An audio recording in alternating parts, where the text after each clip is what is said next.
the gang culture and everything that they told us about was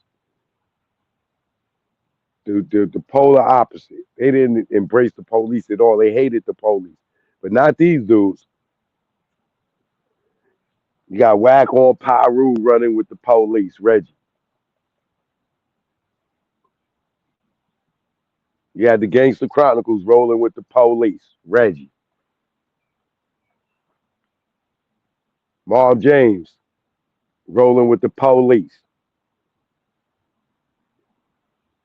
Former police, whatever. He's still a police. FBI informant. Let's wait. Let's update his status from former cop to FBI informant on record to now uh, government witness, state's witness for Las Vegas Metro Police Department, who testified in the Keefe D grand jury and led the grand jury as the leading witness in the Keefe D case. That rat does shows with Gangster Chronicles. They embraced this government informant, this federal informant in 96, 97, who he admitted to he was, right? The dude that supposed to did 82 months and did 9, 12, right? These are the guys that Marv James and them and Vlad and them embraced. The crooked cop, the drug smuggling, drug trafficking cop, uh, money laundering cop. This nigga Vlad did a whole interview, 2 hours, 3 hours with Reggie, talking about Suge Knight. Like this nigga was really around Suge Knight in 91 and 92 and 93 and 94 and 95 when Death Row was in his heyday.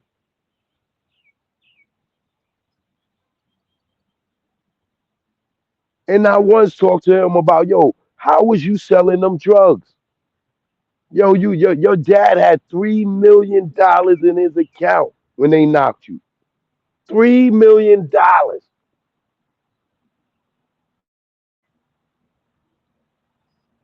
This is how you know these niggas is dirty. They go do an interview with Seaside Police Department. They didn't ask his father, yo, how'd you feel about your son putting $3 million drug money in your account? And you didn't know this? You didn't know something was going on? You know he wasn't a cop no more. That ain't a cop salary. He didn't have no security company. So how did your son put $3 million in your account, sir? And that's what we caught. How much did you spend? And you had nothing to do with this. You just seeing all this money just going to your account every other fucking week, every day, every other month. All this money just going into your account. You got $3 million, and you are a former lieutenant or captain. I don't even know, but you was more than the goddamn beat walker. You was out here arresting people in the streets. You was out here busting criminals. And you telling me you ain't noticing $3 million going into your goddamn account. As a person that used to put people in jail and didn't think your son was doing something illegal, and this nigga ain't even got a job. And why would he need to be putting all that money in your account, sir?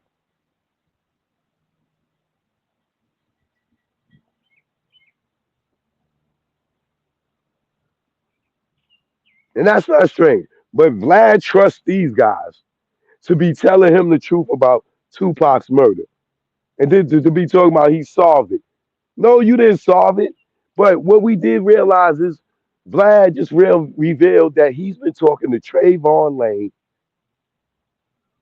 for years. And him and Trayvon are friends. Vlad, these niggas that you interview are not your friend. If you ain't spend 5 days or more in their apartment or in their house, if you have not met their mother more than 5 occasions, they are not your friend. If you never met his pops, he is not your friend, bro.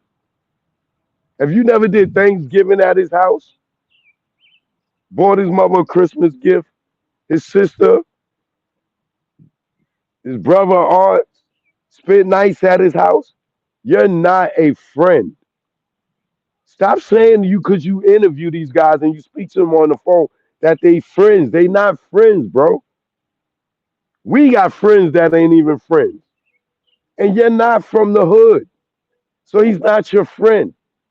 You can say an associate, not even an associate, a business associate, because you're trying to do business with him. You're trying to interview him. He's not your friend. Ain't nobody you talk to over the goddamn phone or over the fucking Skype or FaceTime while they sitting in the studio and you in a remote location somewhere, your friend. Tony Yayo is not even your friend. He's a business associate.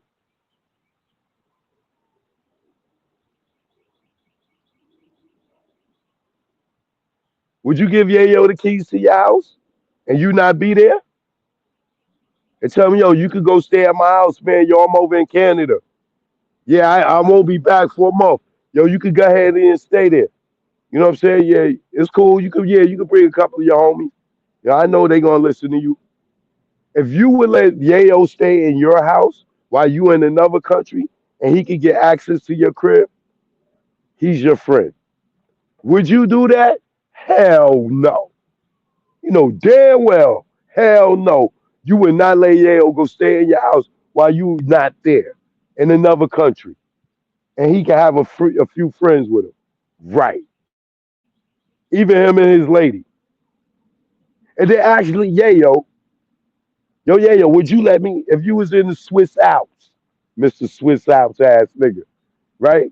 If you was over in the Swiss Alps and I needed to stay at your house for 3 days, you give me the passcode to your door.